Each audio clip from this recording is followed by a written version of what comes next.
గారు ఆయన ఉంటేనే మీకు బలం వస్తుందా? అలా ఏం లేదండి. ప్లీజ్, ఆయన వెనకాల ఉన్నారు, మీరు ముందు చూసి మాట్లాడండి. అందరికీ నమస్కారం అండి. ఈషా మూవీని ఎంకరేజ్ చేయడానికి వచ్చిన వాళ్ళందరికీ కూడా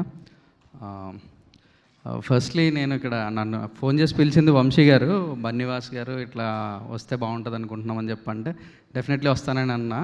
కాకపోతే దాము గారు వస్తున్నారని చెప్పారు.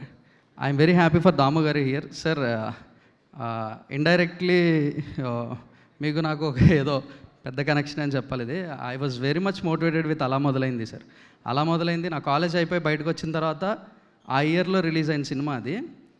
ఎలా అయినా ఇండస్ట్రీకి వెళ్ళాలి, ఎలాగో తెలీదు, సంహవ్ ఆ స్ట్రగ్లింగ్ ఫేజ్ అలా మొదలైంది. థియేటర్లో కూర్చొని నేను 6 సార్లు చూశాను సార్. అలా మొదలైంది థియేటర్లో, అంత ఖాళీగా ఉండేవాళ్ళం అని కాదు సినిమా సార్.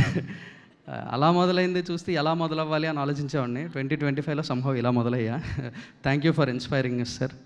మీరు మళ్ళీ అలా మొదలైంది మీరు తీసినప్పుడు కూడా చిన్న సినిమానే, మళ్ళీ మీరు మొదలుపెట్టి అలా చిన్న సినిమాలు మళ్ళీ నందిని రెడ్డి గారు లాంటి వాళ్ళని, నాని గారు లాంటి వాళ్ళని మళ్ళీ ఇవ్వాలి మీరు ఇండస్ట్రీకి.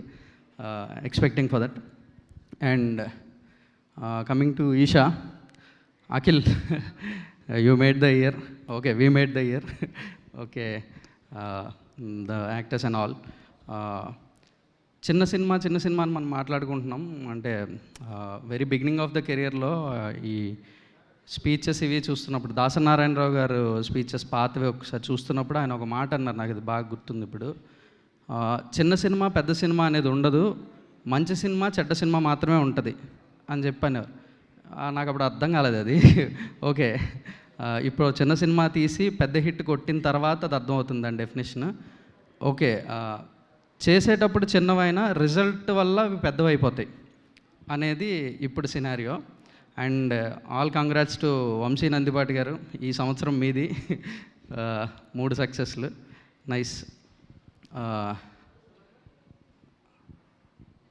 Yeah, thank you for having me here. And director Srinivas గారు, that's a very emotional speech. అందరం కమ్ అక్రాస్ అవుతాం, విల్ గో త్రూ ఇట్, తప్పదు, కీప్ అప్ చేయాలి దాన్ని. Keep yourself motivated sir, never lose that. Thank you so much sir. Yeah, thank you అండి. రామ్ జగదీష్ గారు, court అన్న title పెట్టి దాంట్లో మీరు ప్రజెంట్ చేసిన కేసుకి ఆడియన్స్ ఇచ్చిన జడ్జిమెంట్ మామూలుది కాదు అసలు. మీరు ఎన్ని ఇయర్స్ అయినా దాన్ని సెలబ్రేట్ చేసుకుంటూనే ఉండొచ్చు అనమాట. Thank you. We all are waiting for your